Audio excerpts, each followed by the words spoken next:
بسم اللہ الرحمن الرحیم۔ السلام علیکم ورحمۃ اللہ وبرکاتہ۔ مسند احمد کی ایک حدیث میں رسول اللہ صلی اللہ علیہ وسلم کے ایک صحابی سے روایت ہے کہ ہم چند آدمی ایک مجلس میں بیٹھے تھے، حضرت صلی اللہ علیہ وسلم بھی وہی ہمارے پاس تشریف لے آئے اور آپ کے سر مبارک پر اس وقت پانی کا اثر تھا، یعنی معلوم ہوتا تھا کہ آپ نے ابھی غسل فرمایا ہے۔ تو ہم میں سے کسی نے عرض کیا، یا رسول اللہ، ہم محسوس کرتے ہیں کہ اس وقت حضور کا مزاج بہت اچھا اور دل بہت خوش ہے۔ آپ نے ارشاد فرمایا، ہاں الحمدللہ ایسا ہی ہے۔ پھر اہل مجلس دولت مندی اور دنیاوی خوشحالی کا کچھ تذکرہ کرنے لگے کہ وہ اچھی چیز ہے یا بری، اور دین اور آخرت کے لیے مضر ہے یا مفید۔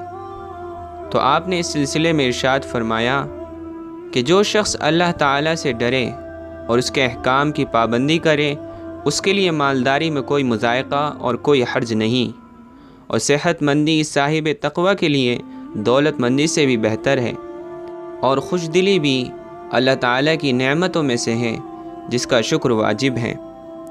اس حدیث سے معلوم ہوا کہ دولت مندی اور مالداری اگر تقوی کے ساتھ ہو، یعنی اللہ کا خوف اور آخرت کی فکر اور احکام شریعت کی پابندی نصیب ہو، تو اس میں دین کے لیے کوئی خطرہ نہیں، بلکہ اللہ تعالیٰ اگر توفیق دے تو اس صورت میں یہی مال و دولت دین کی بڑی سے بڑی ترقیوں اور جنت کے اعلیٰ درجوں تک پہنچنے کا ذریعہ بھی بن سکتا ہے۔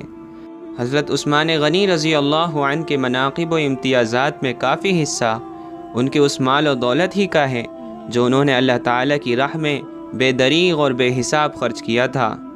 رسول اللہ صلی اللہ علیہ وسلم نے ایسے ہی موقعوں پر ان کے حق میں بڑی بڑی بشارتیں سنائی تھیں۔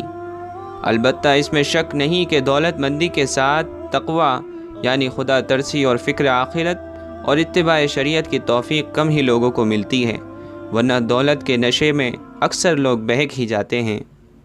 اس لیے دوستو، اس شخص کے لیے جس کو مال و دولت سے اللہ تبارک و تعالی نے نوازا ہے اور اس کے ساتھ اس کے دل میں اللہ کا ڈر اور اس کا تقوی موجود ہے، تو وہ مال و دولت اس کے لیے آزمائش نہیں بلکہ ایک بہت بڑی اللہ کی نعمت ہے، جس کے ذریعے سے وہ آخرت میں بڑے بڑے درجات پا سکتا ہے اور اپنے اس مال کے ذریعے اللہ کو راضی کر سکتا ہے۔